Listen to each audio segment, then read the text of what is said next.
Blessed evening mga kapatid. Ako nga po pala si Lisa Estonio Garnase ang magbabahagi ng short testimony sa araw na ito.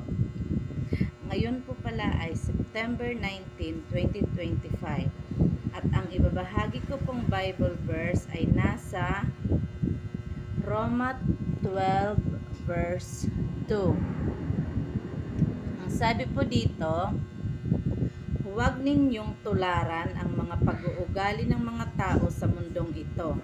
Hayaan ninyong baguhin kayo ng Diyos sa pamamagitan ng pagbabago ng inyong mga isip para malaman ninyo ang kalooban ng Diyos kung ano ang mabuti, ganap at kalugod-lugod sa kanyang paningin. Yes and amen mga kapatid. Ang masasabi ko po ay yung Bible verse po na yon ay naangkop po sa testimony ko kasi masasabi ko pong hinayaan ko po yung Diyos na baguhin ako mula sa dati kong pananaw. Kasi po ako po talaga ay isang Katoliko, yung pinaniniwalaan ay yung mga rebulto, yung mga piyesta, ganyan, yung mga padasal. Yun po talaga yung kinamulatan ko. Pero simula po nung napunta ako sa Team Jesus dahil sa kalooban ng Panginoong Hesus, napunta po ako sa ministry ng Team Jesus ng siguro po masasabi kong sinadya yun ng Panginoong Hesus kasi hindi naman po ako nakikinig sa mga nagba-Bible study, may gustong tumawag sa akin para makijoin sa kanila para mag-Bible sharing.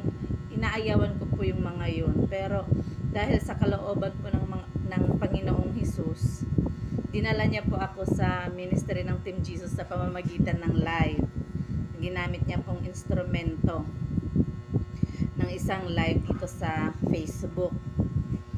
Yung pakay ko lang noon ay yung love gift, yung mapapanalunan ko, yun lang po.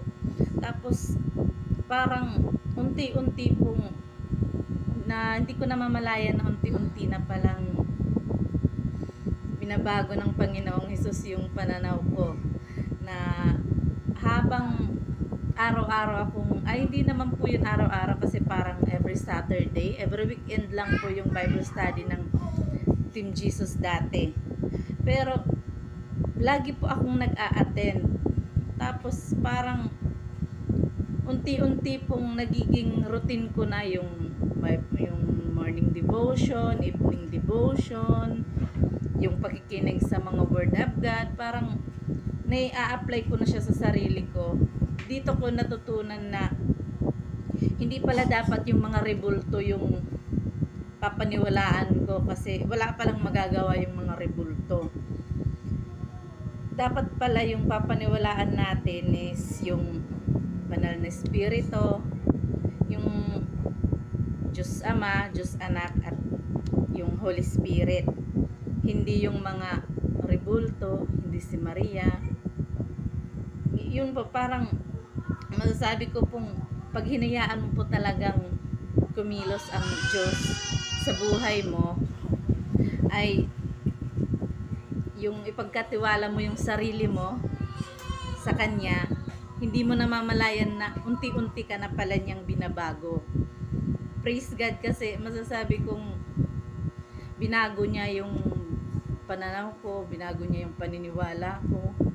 Namulat ako sa katotohanan na mali pala yung ginagawa ko, mali yung pinaniniwalaan ko na yung mga rebulto, yun po, mga fiesta, hindi ko pala alam na mas lalo pala ako nagkakasala sa ginagawa ko.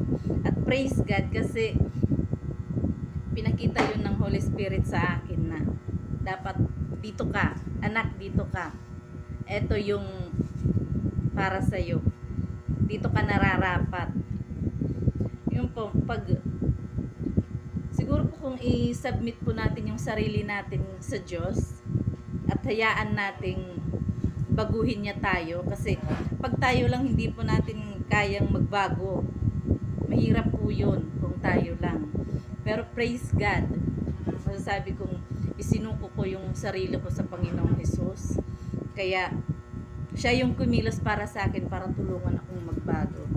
Thank you Lord kasi eto ako ngayon. Gamitin mo po yung buhay ko para magsilbi sa iyo, Panginoong Hesus. Thank you so much. So yun lamang po mga kapatid yung masasabi ko, na panghawakan lang po natin ang ating pananampalataya, ang salita ng Panginoong Hesus, paniwalaan natin kasi totoo po, maniwala tayo sa kanyang salita, babaguhin niya tayo, basta isuko lang natin ang ating sarili sa kanya. So yun lamang po mga kapatid, God bless everyone and Jesus loves us. Bye bye.